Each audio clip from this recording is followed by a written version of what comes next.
हरे कृष्णा कृष्ण कृष्ण हरे हरे, हरे राम राम राम हरे हरे।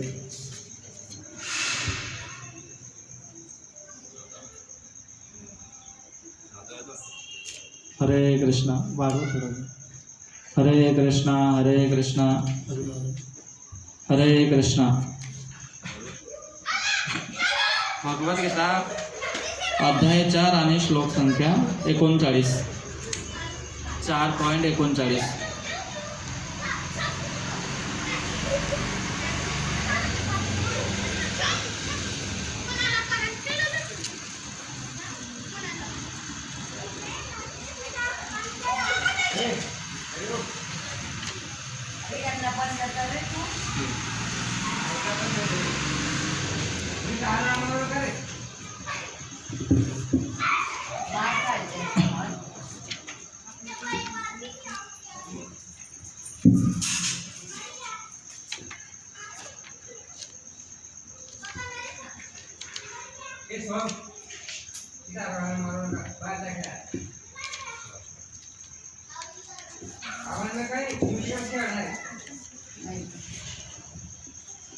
हरे कृष्णा। सगळ्यांनी आता लक्ष द्यायचं आहे। आपण बघणार आहेत श्रीमद अभी चालू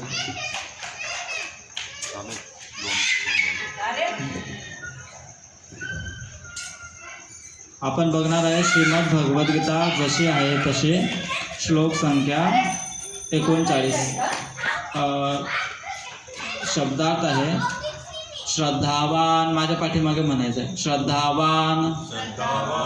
श्रद्धावान मनुष्य लभते प्राप्त करतो ज्ञान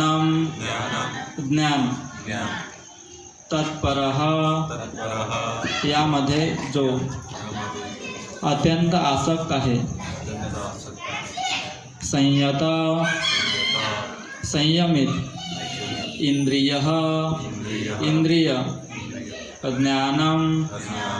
ज्ञान लब्धा प्राप्त करून पराम दिव्य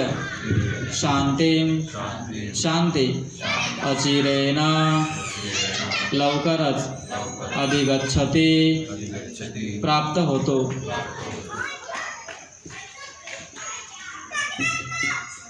श्रद्धावान लभते ज्ञानम तत्पर संयते इंद्रियः ज्ञानम लब्धा पराम शांतिम अचिरेणाधिगच्छति।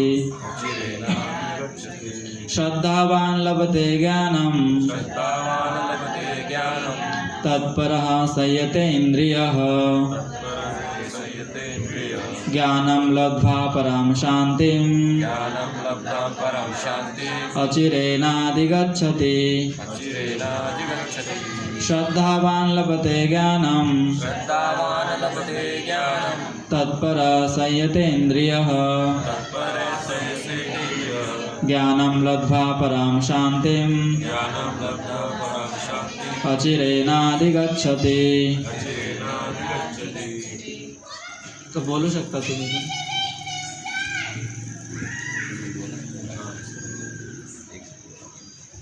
तुम्ही पण बोलायचं. श्रद्धावान लभते ज्ञानम्. श्रद्धावान् लभते ज्ञानं श्रद्धावान लभते ज्ञानम्. तत्परा संयतेन्द्रियः तत्परा संयतेन्द्रियः. ज्ञानं लभता परां शान्तिम् ज्ञानं लब्ध्वा परां शान्तिम् चिरेणाधिगच्छति. अचिरेणाधिगच्छति. माताजी मध्ये श्रद्धावान लभते ज्ञानम्. तत्परः संयतेन्द्रियः. ज्ञानं लब्ध्वा परां शान्तिम् अचिरेणाधिगच्छति. पाठीमागे बोलणारच नाही का? अनुवाद आणि तात्पर्य श्री श्रीमद अभयचरणानंद भक्तिवेदांत स्वामी इस्कॉनचे संस्थापक आचार्य यांच्याद्वारे. जो श्रद्धावान मनुष्य दिव्य ज्ञानाची प्राप्ती करण्यासाठी समर्पित आहे आणि ज्याने आपले इंद्रिय संयमित केले आहे तो असे ज्ञान प्राप्त करण्यास पात्र आहे आणि असे ज्ञान प्राप्त झाल्यावर त्याला परम आध्यात्मिक शांती लवकरच प्राप्त होते. तात्पर्य: श्रीकृष्णांवर दृढ विश्वास असणारा मनुष्य श्रद्धावान मनुष्य असे कृष्ण भावनाभावे ज्ञान प्राप्त करू शकतो. केवळ कृष्ण भावनेमध्ये कर्म केल्याने आपण सर्वोच्च परिपूर्ण स्तर प्राप्त करू शकतो. हे जाणणाऱ्या मनुष्याला श्रद्धावान मनुष्य म्हटले जाते. अशी दृढ श्रद्धा भक्तिमय सेवा केल्याने आणि हरे कृष्ण कृष्ण कृष्ण हरे हरे हरे राम राम राम हरे हरे या हृदयातील भौतिक मळ स्वच्छ करणाऱ्या महामंत्राचे कीर्तन केल्याने प्राप्त होते. या व्यतिरिक्त मनुष्याने आपली इंद्रिय संयमित करणे आवश्यक आहे. ज्या मनुष्याची भगवान श्रीकृष्णांवर दृढ श्रद्धा आहे आणि ज्याने इंद्रिय निग्रह केला आहे त्याला विनाविलंब कृष्ण भावनेच्या ज्ञानाचे पूर्णत्व प्राप्त करता येते. ओम अज्ञानतिमिरान्धस्य ज्ञानाञ्जनशलाकया चक्षुरुन्मीलितं येन तस्मै श्री गुरवे नमः. श्री चैतन्य मनोभीष्टं स्थापितं येन भूतले स्वयं रूप कदामयं ददाति स्वपदान्तिकं वन्देऽहं श्रीगुरो श्रुतपदकमलं श्रीगुरून् वैष्णवांश. श्रीरूपं साग्रजातं सहगण रघुनाथावितं तं सजीवं साधवेतं सावधूतं परिजनसहितं कृष्णचैतन्यदेवं श्रीराधाकृष्णपादान् सगण ललिता श्रीविशाखान्वितांश. श्रीकृष्ण चैतन्य प्रभु नित्यानंद श्री अद्वैत गदाधर श्रीवासादि गौरभक्तवृंद. हरे कृष्णा कृष्णा कृष्णा हरे हरे हरे राम राम राम हरे हरे. हरे कृष्णा. तर बुधवार कार्यक्रमामध्ये स्वागत आहे. हे कोणाचे मुलं असतील तर तुम्ही सांगू शकता त्यांना थोडं की आता थोडा क्लास चालू आहे तर तुम्ही बाहेर खेळ.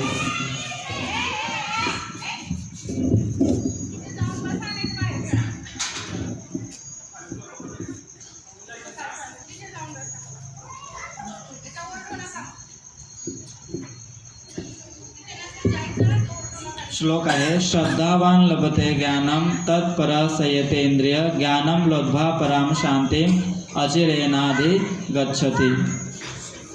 तर आपल्या सगळ्यांना माहिती आहे की आपण सांगतो की हिंदू धर्माचा धर्मग्रंथ काय आहे? भगवद्गीता. आपल्या सर्वांना माहिती आहे की आपला धर्मग्रंथ भगवद्गीता आहे आणि भगवद्गीता आपण वाचली पाहिजे, जीवनामध्ये लावली पाहिजे असे आपल्या सगळ्यांना वाटते. पण आजपर्यंत आपण बघत आहे की असे फार व्यक्ती आहेत की त्यांनी भगवद्गीता धर्मग्रंथ हिंदू आहेत म्हणून माहिती आहे की गीता आपला धर्मग्रंथ आहे पण आजपर्यंत वाचलेली नाही आहे आणि त्याच्यामध्ये काय सांगितलेलं आहे हे पण आपल्याला माहिती नाही आहे. तर फार महत्त्वाचं ज्ञान आहे. आपण बघणार बघा अर्जुन कुरुक्षेत्राचं युद्ध चालू होणारच होतं, शंख पण फुकले होते. बघा सुरुवात गीताची कशी होत आहे काय झालं होतं की शंखपण फुकले गेले होते, युद्ध सुरू होणार होतं आणि अशा महत्त्वाच्या वेळेमध्ये भगवंतांनी अर्जुनाला भगवद्गीताचा उपदेश दिला. म्हणजे बघा किती महत्त्वाचा वेळ आहे. तर एवढ्या महत्त्वाच्या वेळेमध्ये सुद्धा भगवंतांनी भगवद्गीता सांगितली. म्हणजे याचा अर्थ काय आहे की ही भगवद्गीता फार महत्त्वाची आहे आपल्या सगळ्यांच्या जीवनाच्या कल्याणासाठी. तर आपल्याला नुसतं आपण असं नाही समजायचं की आम्ही हिंदू आहेत म्हणून आमचा धर्मग्रंथ हिंदू आहे, भगवद्गीता आहे, आणि त्या भगवद्गीतेमध्ये भगवंत काय उपदेश देत आहेत आपल्याला हे आपल्याला बघायचं आहे. कारण की आज आपणच नाही तर बघा पूर्ण विदेशामध्ये भगवद्गीता वाचली जाते. असं तर आपण बघणार की ते लोक हिंदू पण नाही आहेत का? ते हिंदू नाही आहेत, कुठे मुसलमान आहेत, ख्रिश्चन आहेत, पण असे पण लोक भगवद्गीता वाचत आहेत का? कारण की भगवद्गीतामध्ये असं ज्ञान आहे की ते कुठेच नाही आहे आणि इतकं महत्त्वाचं ज्ञान आहे. त्याच्यासाठी आपल्याला गीता एकदा का होईना आपण वाचली पाहिजे. तर आपल्याला समजेल की भगवद्गीतामध्ये रहस्य काय आहे. आपण बघतो की भरपूर सारे लोक भगवद्गीता वाचत आहेत, पण ते त्यांच्या पद्धतीने त्याच्यातून फायदा काढून घेत आहेत. आपण बघतो कोणी योगवाले आहेत तर गीता वाचून काय निष्कर्ष काढतात ते की गीतामध्ये काय शिकवलेलं आहे, योग कसा करायचा आहे ना. कोणी कर्मयोगवाले असतात तर ते भगवद्गीता वाचतात आणि भगवद्गीता वाचून काय निष्कर्ष काढतात की गीतामध्ये भगवंतांनी काय करायला लावलेलं आहे, कर्म करायला लावलेले आहेत. कोणी ज्ञानी असतो तो गीता वाचतो आणि गीतातून काय निष्कर्ष काढतो, ज्ञान घेणं हा भगवद्गीतेचा उद्देश आहे. पण आपण बघणार की बघा आता हा मोबाईल आहे, तर जो कोणी पहिल्यांदा मोबाईल तयार केला तर त्याच्या मागे त्याने काहीतरी उद्देश माहिती ठेवून त्याने तयार केला असेल. की आपण बघतो सुरुवातीला मोबाईलचा वापर काय होता, फक्त फोन करणं आहे ना. तर भगवंताने ही भगवद्गीता आपल्याला दिली, तर एक मूळ उद्देश आहे भगवद्गीता बोलण्यामागे. हे बाय प्रोडक्ट्स आहेत, म्हणजे त्यातून निघणाऱ्या बाकीच्या गोष्टी हे तर आपल्याला भेटतील. त्यातून आपण योग काढू शकतो, वेगवेगळ्या गोष्टी काढू शकतो, आपण आपला बिझनेस त्याच्यातून कसा करायचा ह्या गोष्टी काढू शकतो. पण भगवद्गीता बोलण्यामागे भगवंताचा काहीतरी मूळ उद्देश आहे. तो उद्देश आपल्याला गीता वाचून आपण तो ग्रहण केला पाहिजे. कारण की जो तो मूळ उद्देशला आपण विसरलो आणि आपण आपल्या पद्धतीने गीतातून काही निष्कर्ष काढून जीवनामध्ये लावले तर तो भगवद्गीता जेवढा फायदा करू शकेल तेवढा ते आपल्या जीवनामध्ये फायदा करू शकणार का? कारण की आपण आपलं मेंटल स्पेक्युलेशन आपल्या मनोधर्माने त्याच्यातून एक वस्तू काढलेली आहे. तर गीता आपण बघतो काही लोक गीता वाचत असतात, आपण पण वाचत असणार, पण तरी अनुभवतोय आपण की जीवनामध्ये अजून पण असंतुष्टी आहे. अजून पण जसं स्थिरता पाहिजे होती आपल्या जीवनामध्ये ती स्थिरता अजूनपर्यंत आलेली नाही आहे. तर आपण बघणार की ही का नाही आले, कारण की काहीतरी आपलं कुठेतरी चुकत आहे समजण्यामध्ये. भले आपण ग्रंथ वाचत आहेत, ऐकत आहेत, पण ते अप्लाय करण्यामध्ये कुठेतरी आपण कमी पडत आहेत. तर ही गोष्ट आपण आता अनुभव करायला पाहिजे आणि वास्तविक गीता कसली शिकवण देत आहे ते आपण बघणार आहे. तर आजचा श्लोक आहे की आपण सगळे जो पण इथे आलेला आहेत आता तुम्ही कोण आहेत, श्रद्धावान आहेत, की आपल्यामध्ये एक श्रद्धा आहे. तर ही श्रद्धा असल्यामुळे आपण काय करू शकतो, श्रद्धावान लभते ज्ञानम. जर का आपल्यामध्ये श्रद्धा आहे तर आपल्याला ज्ञान प्राप्ती होऊ शकते आणि जर का श्रद्धा नाही आहे तर ज्ञान प्राप्ती होऊ शकत नाही. आपण शाळेमध्ये मुलांना पाठवतो 1+1=2 आहे की नाही, 1 आणि 1 बरोबर 2 होतात. जर का त्या विद्यार्थ्यांनी शिक्षकाला विचारलं की 1 आणि 1 2च का होतात, 3 का नाही किंवा 4 का नाही, मला हे प्रूव्ह करून दाखवा.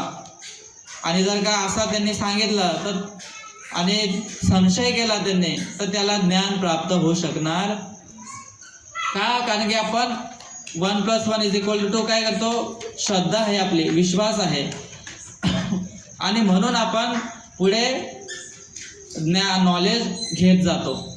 तशी ही आध्यात्मिक जीवनामध्ये सुरुवात कशी होते की आध्यात्मिक जीवनाने आपलं कल्याण होईल याच्यामध्ये श्रद्धा पाहिजे. पुढे गोष्टी ऑटोमॅटिक होतील. तुमचे जे पण संशय होतील ते सगळे दूर होतील. पण प्रारंभी आपल्याला काय पाहिजे? श्रद्धा पाहिजे. आणि श्रद्धा असेल तर आपल्याला ज्ञान भेटेल. श्रद्धावान लभते ज्ञानम. आपल्याला ज्ञान प्राप्ती होईल. आणि जर का ज्ञान प्राप्ती झाली तर अजून पुढची स्टेप काय आहे? ज्ञान प्राप्त होऊन काय होईल? ज्ञानम लब्ध्वा संयते इंद्रिय. जर का ज्ञान आहे तर आपण आपले काय इंद्रिय काय ठेवू शकतो? संयमित ठेवू शकतो, नियंत्रित ठेवू शकतो. आणि नंतर काय आहे? संयते इंद्रिय नंतर आपल्याला काय होते? अचिरेनादि गच्छति ज्ञानम लब्ध्वा पराम शांती. तर त्यानंतर इंद्रिय जर का स्थिर झाले, संयमित झाले तर आपल्या जीवनामध्ये काय येते? शांती येते. तर ही काय आहे? ही प्रोसेस आहे. म्हणजे आपण सांगतो स्टेप बाय स्टेप. आपण सांगणार की मला शांती पाहिजे तर ती लगेच भेटणार नाही. जर का आपण कोणी आपल्या मुलांना शाळेमध्ये पहिलीला किंवा ॲडमिशन करतोय, नाही याला लगेच डॉक्टरची डिग्री द्या, तर ते शक्य आहे का? नाही. त्याला काय करावं लागेल? प्रोसेस पालन करावं लागेल. त्याला पहिलीपासून जावं लागेल, 10वी 12वी त्याला नीट द्यावी लागेल, तो उत्तीर्ण व्हावं लागेल. त्यानंतर MBBSला ॲडमिशन. ही काय झाली? प्रोसेस झाली आहे की नाही? तशी आध्यात्मिक जीवनात आपल्याला पालन करायचं आहे तर त्याची पण प्रोसेस आहे, पद्धत आहे, स्टेप बाय स्टेप. की असं नाही की कोणी सांगतं की आम्हाला भगवान दाखवा, की भगवंतांना बघण्यासाठी पण प्रोसेस आहे. जर का तुम्ही ती प्रोसेस पालन केली तर तुम्हाला भगवान दिसतील. जर का तुम्ही ॲडमिशन घेतलं तर तुम्हाला डिग्री भेटेल आणि त्या डिग्रीच्या आधारावरती तुम्ही पुढे तुमचं कल्याण करू शकता. तर याच्या आधारावरती आपण आपलं कल्याण साधू शकतो. तर भगवद्गीतेमध्ये सगळ्यात प्रारंभी आपले कोणतं पण ज्ञान घ्यायला जा तुम्ही, भौतिक घ्या किंवा आध्यात्मिक घ्या, तर सगळ्यात पहिले आपल्याला तिथे श्रद्धा पाहिजे. आपण जर का ते विद्यार्थ्यांनी जर का टीचर असे आर्ग्युमेंट केला असता, मी नाही मानत 1 आणि 1 2 होतात म्हणून, तर तो कधीच शिकला नसता. तसं आध्यात्मिक जीवनामध्ये आहे. तुम्हाला सगळे प्रश्नांचे उत्तरं मिळतील, पण सुरुवातीला श्रद्धा पाहिजे. जे पण साधू काय बोलत आहेत ते व्यवस्थित ऐकायला पाहिजे आणि त्याच्या आधारावरती तुम्ही प्रश्न विचारले पाहिजेत. तद्विधी प्रणिपातेन परिप्रश्नेन सेवया. गीतामध्ये भगवान सांगताहेत की सगळ्यात पहिले प्रणिपात करा. प्रणिपात म्हणजे काय? शरणागती, समर्पण. आणि त्यानंतर काय करा? परिप्रश्नेन सेवया. त्यानंतर तुम्ही प्रश्न विचारू शकतात आणि त्यांनी काय होईल? गुरु काय आहेत त्यानंतर तुम्हाला तुमच्या प्रश्नांचे उत्तरं देतील. तर हा आजचा जो श्लोक आहे याच्यामध्ये भगवान सांगत आहेत की श्रद्धा आपल्यामध्ये आहे तर आपण ज्ञान प्राप्त करू शकतो. आणि जर का आपले ज्ञान आलंय तर त्या ज्ञानाच्या आधारावरती आपण काय करू शकतो? आपलं जीवन सुधारू शकतो. आपण बघत आहे आजकाल आपण अज्ञानी आहेत. भले आपण भौतिकतामध्ये फार शिकलेले आहेत. तुम्ही सांगणार माझी PhD झालेली आहे, मी फार शिकलेलो आहे, मी डॉक्टरेट झालेलं आहे. पण हे भौतिकमध्ये आपली प्रगती झालेली आहे. पण याचा अर्थ असा नाही की आध्यात्मिकमध्ये प्रगती झालेली आहे. भौतिकमध्ये तुम्ही PhD झालेले असणार, पण आध्यात्मिकमध्ये तुमची ABCD पण आतापर्यंत झालेली नसू शकते. तर आपल्याला बघा, तर याच्यासाठी प्रयत्न करायचे आहेत. जसं की आपण स्टुडंट असतो, शिकण्यासाठी कसं व्यवस्थितरित्या ऐकून घेतो. शाळेमध्ये जात होतो जेव्हा आपण लहान होतो तेव्हा टीचर काय बोलतात प्रत्येक शब्द व्यवस्थित ऐकतो. त्यानंतर काही प्रश्न येतात आपल्या मनामध्ये, त्यानंतर आपण त्यांना विचारतो. तर आध्यात्मिकतेमध्ये पुढे जाण्यासाठी पण हीच प्रोसेस आहे. तुम्ही या जिथे सत्संग होत आहे तिथे सत्संगमध्ये बसा. जे वक्ता आहेत, जे काही आता बघा टीचर आहे, तर टीचर पण त्याच्या मनाने बोलतो का? काय असतो, सिलेबस असतो की नाही? HSC SSC बोर्डच्या अनुसार जो सिलेबस असतो कोणी दिलेला असतो? ऑथोराइज कोण करतो? गव्हर्नमेंट करतो, है ना. तर तसं हे जो ज्ञान आहे हे कोणी त्या गुरुच्या कोणाच्या मनाचं नाही राहत, आणि तो मनाने बोलत, तो रेफरन्स देतो शास्त्रांचा. बघा, असं नाही की तो मी सांगतो म्हणून तुम्ही ऐका. तो जो गुरु असतो, जो वक्ता असतो, तो असं नाही बोलत. जो प्रॉपर वक्ता असतो तो काय सांगतो, भगवंत काय बोलत आहेत ते तुम्ही करा. म्हणून मध्ये मध्ये आम्ही काय बोलतो, श्लोक बोलतो. श्लोक बोलल्याने काय होतं की आपलं हे जे बोलत आहे त्याला काय होतं, कन्फर्मेशन होतं. म्हणजे याचं वर्णन इथे दिलेलं, याच्यावरती आपला विश्वास बसतो. तर त्याच्यासाठी श्लोक असतात. तर हा आजचा जो श्लोक आहे तो फार महत्त्वाचा आहे आपल्या आध्यात्मिक प्रगतीसाठी. आपली आध्यात्मिक प्रगती काय करायची आहे?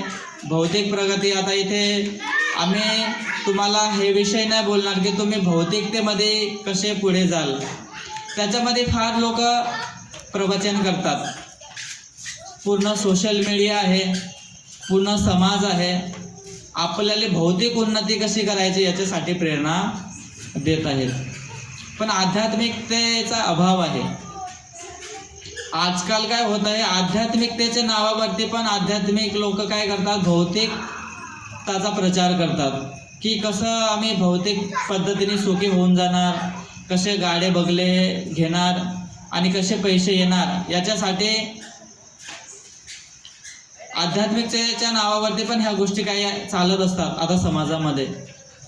पण सत्संगचा विषय काय आहे? सत्संग म्हणजे काय?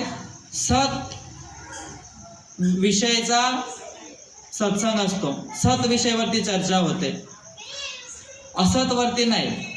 आणि आपण जे पण फसलेलो आहे ते असत मध्ये आपण इन्व्हॉल्व आहेत, आणि म्हणून आपण संसारामध्ये फसलेले आहेत. एक शास्त्रा भागवत पुराणामध्ये एक श्लोक येतो, सत्संग छाडिनो करी असते विलास, ते लागले मोरे कर्मबंध फास. की भागवत मध्ये एक श्लोक आहे की जेव्हा आपण काय करतो, सत्संग सोडतो, सत्संग छाडिनो करी असते विलास, सत्संग नाही करत आणि असत गोष्टीमध्ये विलास करतो, आणि याच्यामुळे काय लागतो आपल्याला, कर्मबंधाचा फास लागतो. असत वस्तू काय आहे की ज्या अशा गोष्टी की ज्या आपल्याला आध्यात्मिकतेमध्ये प्रेरणा नाही देत त्याला काय सांगतात, असत. तर काय आहे असत वस्तू? जे पण आपण बघतोय आता समाजामध्ये, ह्या सगळ्या असत आहेत. त्याचा आणि आपल्या आध्यात्मिक कल्याणाचा काही संबंध नाही आहे. आपण बघा, उदाहरण बघू की आपण फार जीवनभर परिश्रम करतो आणि मोठा बंगला बांधतो. पुन्हा जीवनभर मेहनत केली, काबाड कष्ट केले, नोकरी केली, आणि आपण काय करतो, एक बंगला बांधतो. तर तुम्ही सांगणार बंगला बांधणं चुकीचं काय आहे? पण त्याने आपण बघणार की आपली प्रगती कशामध्ये व्हायला पाहिजे, आध्यात्मिकतेमध्ये ना. तर काय आहे का त्याचा रिलेशन? नाही ना. आपण आपल्याला राहण्यासाठी काय पाहिजे, आपल्याला जीवन आवश्यक वस्तू काय, अन्न वस्त्र आणि निवारा, है ना. तर अन्न आपल्याला मिळाला पाहिजे, वस्त्र पाहिजे आणि निवारा म्हणजे छत पाहिजे. असं नाही की आपल्याला मोठा बंगला पाहिजे, मोठी गाडी पाहिजे. साधारण पण राहिलं तरी फक्त काय पाहिजे आपल्याला, निवारा पाहिजे ना, वरती छत पाहिजे. पण आपण काय करतो, समाजाच्या मागे लागून काय करतो, आजूबाजूच्या मागे लागून काय करतो, माझ्या बाजूवाल्यांनी मोठा बंगला बांधला म्हणून मला मोठा बंगला बांधायचा. बाकी याच्यासाठी मग कॉम्पिटिशन चालते आपली. माझ्या बाजूवाल्यांनी 15 लाखाची गाडी घेतली, मला 15 लाख आणि 1 रुपयाची गाडी घ्यायची, 1 रुपये तरी जास्त पाहिजे, म्हणजे मी त्याच्यापेक्षा वरती आहे. आपण काय करतो, कॉम्पिटिशनमध्ये फसलेलो आहेत. माझं जीवन मी नाही बघणार, माझं जीवन कोण बघेल, बाजूवाला बघेल, त्याला चांगलं वाटलं पाहिजे. आणि म्हणून आपण अशा कॉम्पिटिशनमध्ये आता इथे फसलेलो आहे. असं तर आपण स्वतःला बघणार की काही आवश्यकता नाही आहे. सांगतायत काय, शास्त्र काय सांगतं, शारीरम केवलम कर्म, की कर्म केले पाहिजे, पण कशासाठी, शरीर निर्वाहासाठी जेवढी आवश्यकता आहे म्हणे तेवढा श्रम आपल्याला केला पाहिजे. आपल्याला जर का 2 भाकरीची आवश्यकता आहे आणि आपण 10 भाकरींचा श्रम करतोय, तर जो अनावश्यक श्रम आहे तो व्यर्थ आहे. आणि आजकाल आपण बघतोय बघा, व्यक्तीला आता जेवढे जास्त, आम्ही तर आमचा अनुभव आहे, जेवढे जास्त रिच लोक असतात तेवढे त्यांची आवश्यकता कमी असते, ते खातात बी कमी. तुम्ही अनुभव करा, जे लोक जास्त पैशावाले असतात ते वजन काट्यावरती मोजूनच खातात. कॅलरी, एवढीच कॅलरी खायची, हे खायचं, तेवढं खायचं. बघा, पैसे कशासाठी कमवतात, खाण्यासाठी. आणि खातात काय, थोडा सलाड खातील, अर्धी 1-2 रोटी पण नाही खाणार, अर्धीच खातील. त्यांच्यात का खातील कमी, कारण की पहिले त्यांनी काय केला, जीवन सुरळीतपणे चालवलं नाही. म्हणून काय झाला, आपण बघतो पहिले आपण ताटमानेने चालतो. आपण प्रकृती काय नियम आहेत, प्रकृतीने आपल्याला कसं जीवन जगायला सांगितलेलं आहे, शास्त्रांची आज्ञा काय आहे, आपण कसं जीवन जगावं, याला आपण नेग्लेक्ट करतो. मी माझ्या मनाने जीवन जगेल, मग प्रकृती काय करते, आपल्याला चेंज करून देतो. पहिले ताटमानेने चालतो, नंतर आपण काय होतं, शरीर चेंज होऊन गेला, कारण की आपण आपल्या हॅबिट्स काय केल्या, चुकीच्या केल्या. चांगल्या हॅबिट्स ठेवल्या, चांगल्या सवयी नाही ठेवल्या, जिभेवरती नियंत्रण नाही ठेवलं, म्हणून आज भरपूर साऱ्या समस्या आहेत. तुम्ही आज बघा, हॉस्पिटलमध्ये जा, फार कमी लोक भूकमरीने मरत असतील, जास्तीत जास्त लोक खाऊन मरत आहेत. बघा तुम्ही हॉस्पिटलमध्ये जा, खाऊन डायबिटीज आहे, शुगर आहे, मांस खातात, तिथं ते डायजेस्ट होत नाही, आणि अशा भरपूर सारे प्रॉब्लेम्स होत आहेत. सगळ्यात जास्त रोग पोटाचे रोग आहेत. आता तुम्ही बघणार, सगळ्यात जास्त रोग कसले होत आहेत, लोकांना पोटाचे होत आहेत. आणि आपले शास्त्र काय सांगते की सगळ्यात पहिले तुम्हाला आध्यात्मिक प्रगती करायची असेल ना म्हणे, तर कशावर नियंत्रण ठेवा, जिभेवरती. जिभेर लालसा इति उती धाय, शिष्णोदर परायण कृष्ण नाही पाय. शास्त्र काय सांगताय की सगळ्यात पहिले तुम्हाला नियंत्रण ठेवायचं आहे, आपल्या जिभेवरती ठेवा. एक तर खाण्यामध्ये ठेवा आणि दुसरा बोलण्यामध्ये ठेवा. आणि सगळे प्रॉब्लेम्स इथूनच चालू होतात, इथून चालू होतात, मारामारीपर्यंत विषय वाढत जातात. जर का आपण ह्या 2 गोष्टीवरती नियंत्रण ठेवलं तर आध्यात्मिक प्रगती करण्यासाठी काही एवढं अवघड नाही आहे. आणि लोकांचं हे सुटत नाही, जिभेचा नियंत्रण सुटत नाही. बघा ना, एवढे रेस्टॉरंट होत आहेत, किती असतील शहादामध्ये, फार आहेत की नाही, आणि दिवसेंदिवस वाढतच जात आहेत. का की लोकांच्या खाण्याच्या इच्छा कमी होत नाही.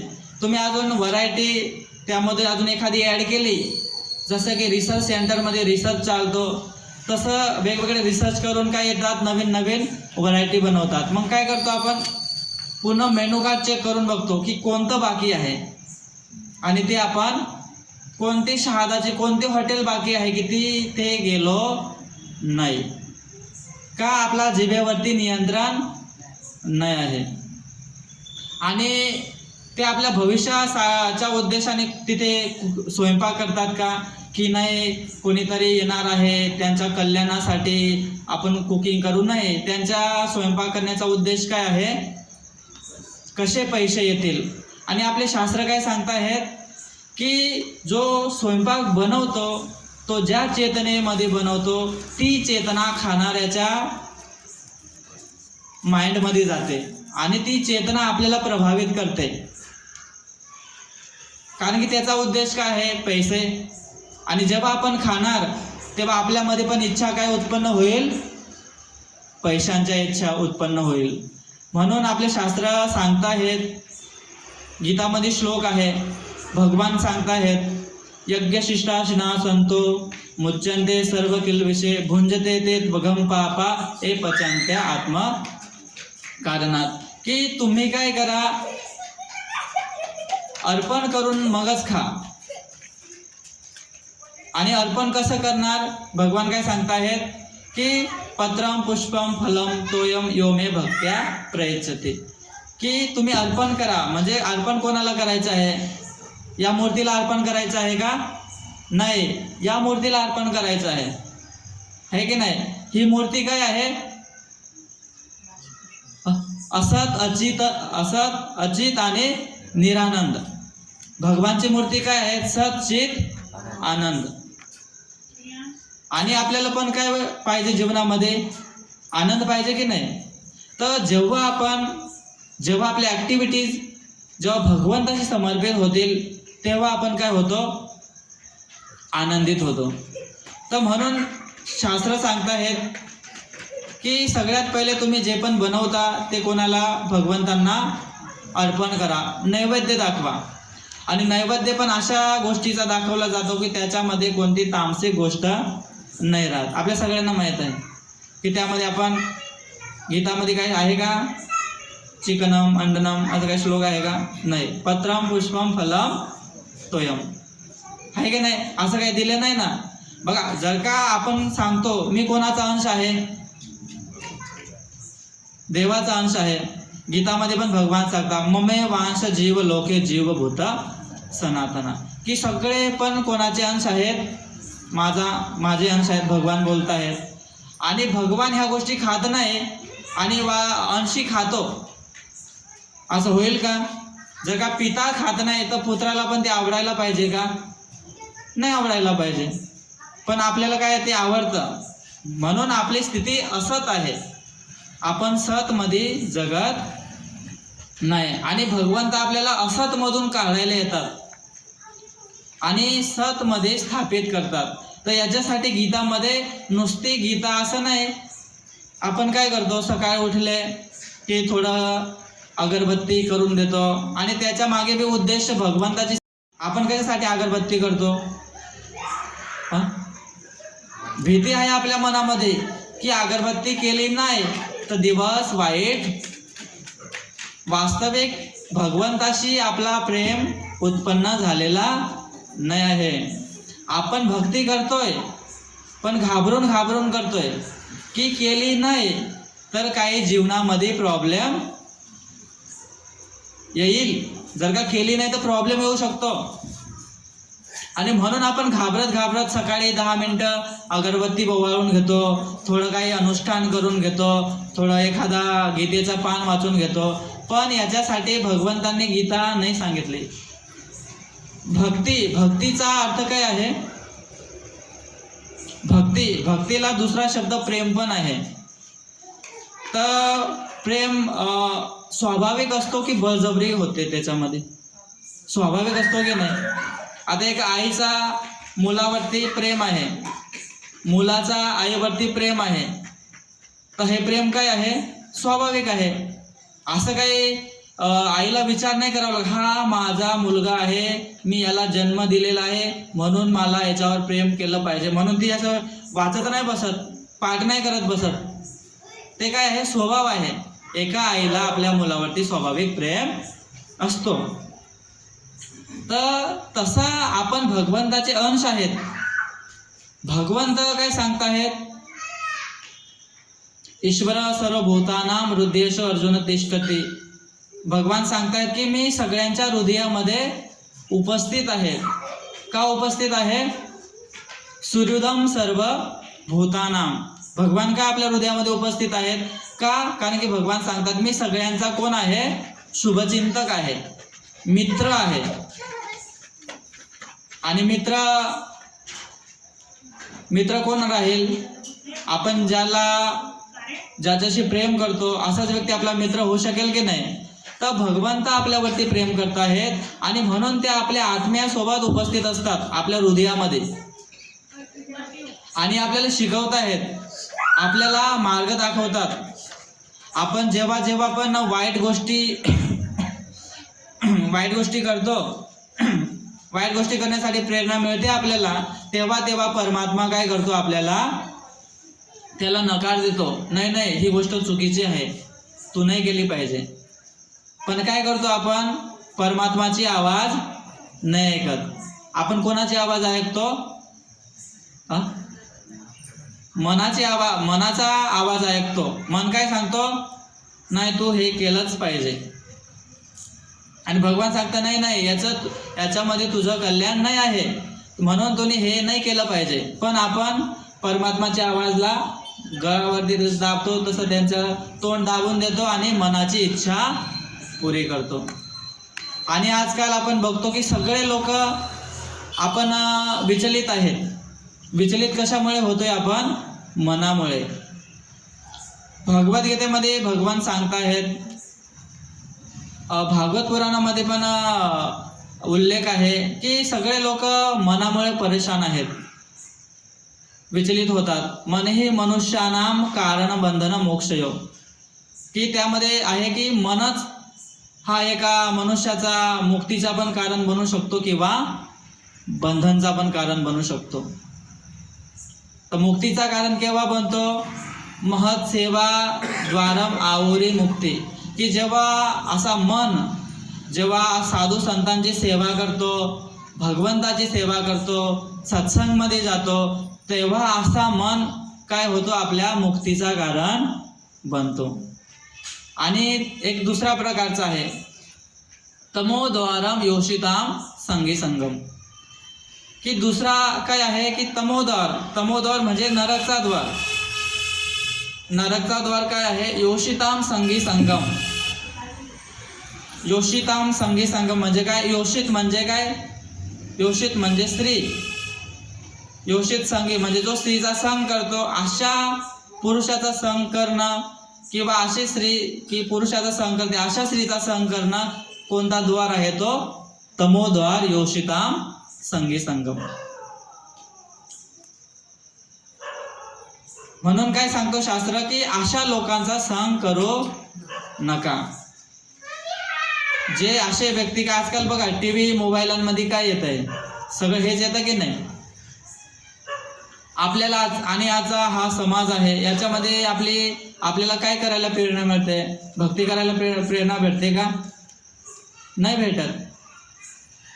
कशी भक्ती सोडायची आहे, कसे नियम तोडायचे आहेत, याच्यासाठी आता पूर्ण समाजामध्ये प्रेरणा आहे. बघा दादी आहेत, आजी आहेत इथे, त्यांची वेळेची परिस्थिती वेगळी होती, आताची परिस्थिती वेगळी आहे. आता साधू संघ सत्संग होतो आणि ते साधूला बोलवावं लागतो, या बाबा या, तुमच्या कल्याणासाठी सत्संग ठेवलेला